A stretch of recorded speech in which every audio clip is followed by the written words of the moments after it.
Although the movie failed to resonate at the domestic box office a decade ago, Ron Howard's exhilarating Formula One racing movie Rush is currently ranked number 221 on IMDb's top 250 movies of all time. A significant reason for the movie's lasting popularity over the past 10 years is how much Howard and screenwriter Peter Morgan stuck to the truth regarding the intense Formula One rivalry between James Hunt and Niki Lauda. Many movies based on true stories strain credibility by taking vast liberties that veer from the facts, often manufacturing plot points and storylines to create more conflict and increase the dramatic stakes. As such, with Rush speeding towards its 10th anniversary this September, it's worth taking a step back to pore over the details of the movie and figure out what is fact and what is fiction. Start your motherfucking engines, it's time to find out how much of Rush is real and how much was made up for dramatic purposes. This is what the really happened to Rush. So when do we start? Before looking at the differences between what truly transpired and what was falsely depicted in the movie, it's worth noting that the real Niki Lauda was so impressed with the authenticity of Daniel Bruhl's portrayal after seeing Rush for the first time.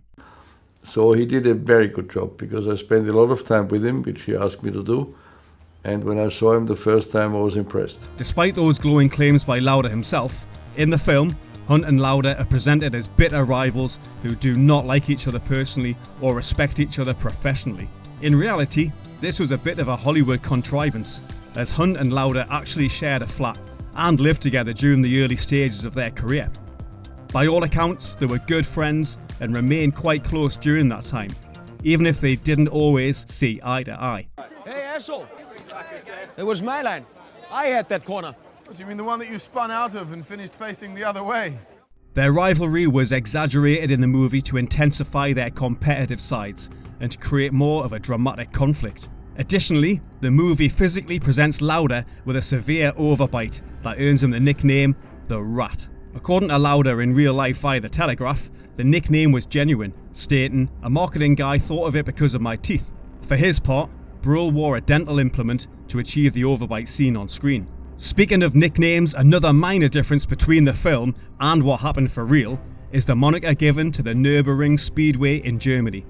In the film, it's given the pretentious nickname The Graveyard to indicate how deadly and dangerous the track really is. In reality, the course was nicknamed the slightly less ominous The Green Hell by famed British Formula One driver Jackie Stewart. Now, the first major inconsistency between the film and what happened for real takes place during the 1975 championship. In the film, Hunt and Lauda are seen racing neck and neck at Watkins Glen Speedway, home of the US Grand Prix.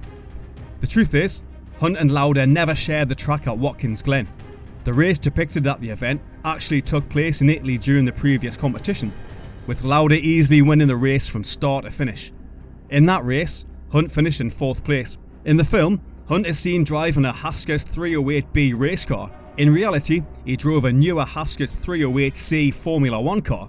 While minor, these changes were made likely to underscore the fierce rivalry between the two drivers and show how evenly matched the two were on the track, despite being so different off of it. Speaking of the Watkins Glen race early in the film, the fatal accident depicted is an amalgamation of two different crashes that took place in real life.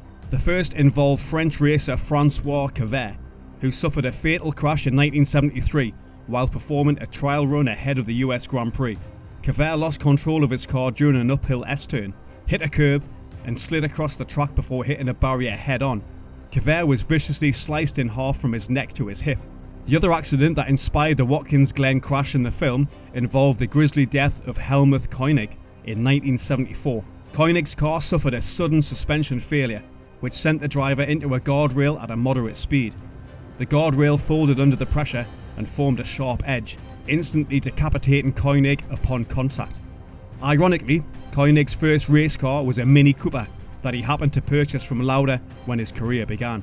One of the next events in the film depicts Hunt winning the 1976 Spanish Grand Prix, only to be disqualified after the race when his car is inspected. It's too wide. Disqualified. What? And determined to be too wide. This truly occurred. Hunt's F1 McLaren was measured to be 1.8 centimetres too wide for Grand Prix regulations, and his points in the race were ultimately awarded to Lauda. When Hunt and McLaren later appealed the decision, they won, and Hunt's points for winning the Spanish Grand Prix were reinstated, giving McLaren the prestige to continue competing. As seen in the movie, Lauda and Ferrari were outraged by the decision, which only fueled the searing rivalry between the two diametrically opposed drivers. While certain instances in the film were exaggerated for dramatic effect, others were downplayed to avoid controversy and to ensure both races were likeable on screen. In the film, Lauda suffers a horrific car crash on August 1st, 1976 that leaves him burning alive inside a blazing 800-degree inferno, resulting in severe facial burns and being airlifted to the hospital. Lauda's eyelids, forehead, scalp, right ear and hands suffered brutal third-degree burns. This was not made up for dramatic effect.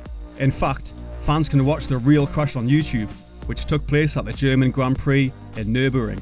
In the film, the cause for Lauda's crash is attributed to a broken suspension arm on the Ferrari he was driving.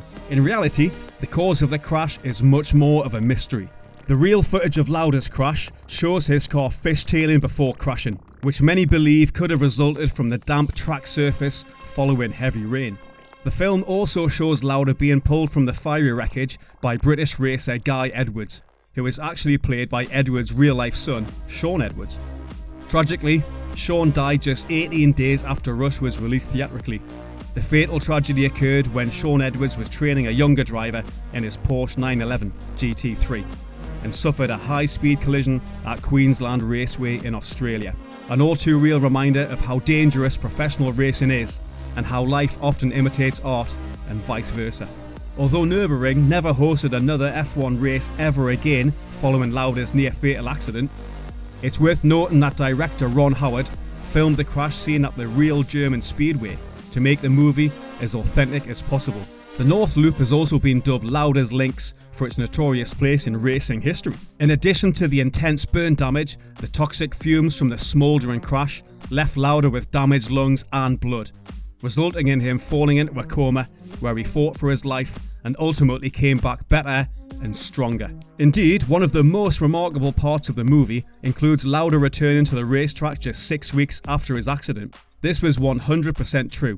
Lauda only missed 2 races while he recovered. When he returned, he immediately finished 4th in the Italian Grand Prix on September 12, 1976. In that race, James Hunt forfeited after spinning out. All of this was accurately represented in the movie. As for other minor inaccuracies in the film, one such example includes the British Formula 3 race at Crystal Palace. Rather than Hunt and Lauda competing so fiercely, the real battle was between Hunt and David Morgan, another British racer. During the Japanese Grand Prix, the scene in which Hunt passes Clay Regazzoni and takes 3rd place was also slightly altered. Instead of Regazzoni, Hunt really overtook Australian racer Alan Jones. Regazzoni was likely added to amplify the epic rivalry between McLaren and Ferrari, established at the beginning of the movie. The film also depicts Regazzoni and Jacques Laffite finishing in 4th and 5th place in the Japanese Grand Prix respectively. In reality, it was Alan Jones and Regazzoni who finished in 4th and 5th position. Speaking of the Japanese Grand Prix, the movie shows Lauda taking the cautious route by deciding to quit the race due to heavy rain, the same kind of inclement conditions that led to his near-fatal crash at the German Grand Prix. This really occurred, although the reasons given were far more complicated. In the film, Lauda quits the race because of the damp track and slick road surfaces that significantly increased the danger. In reality, Lauda's tear ducts hadn't fully healed from the accident at Nürburgring. During the Japanese Grand Prix, Lauda's compromised tear ducts disallowed him from blinking, which caused his eyes to water profusely while driving. This, combined with the heavy rain, drastically reduced Lauda's visibility of the track and his surroundings. As such, Lauda went against his competitive spirit and ultimately resigned from the race after completing 2 laps, allowing Hunt to achieve ultimate glory. The ending of the movie portrays Hunt going into broadcasting for the BBC. This was an accurate detail included, although the final scene fudges the facts a bit. In the film, mention is made of how Hunt visits Lauda on a bicycle with a flat tyre after both had retired from professional F1 racing. In reality, a similar meetup occurred when Hunt had hit rock bottom after spiraling out of control with alcohol abuse, and he ran out of money following a string of bad business deals. Lauda gave Hunt money on 2 occasions. The second time, Lauda gave Hunt money to help him get back on his feet. Hunt sobered up, found direction, and pursued a second career as a BBC broadcaster. Hunt remained in the role until his death of a heart attack at the age of 45 in 1993. Despite the fairly harmless inconsistencies in the film, Rush was received positively by the Formula One racing community as a whole, and was championed by many racing professionals, including British sports tycoon Bernie Ecclestone, the former CEO of the Formula One group. The film was screened in a pre-release event at the German Grand Prix in 2013, with several real-life races and industry experts in attendance. According to director Ron Howard, it was the biggest reality test he faced on a movie since making Apollo 13 in 1995. In the end, Rush received a rousing ovation at the German Grand Prix, and that is what the really happened to Ron Howard's Rush.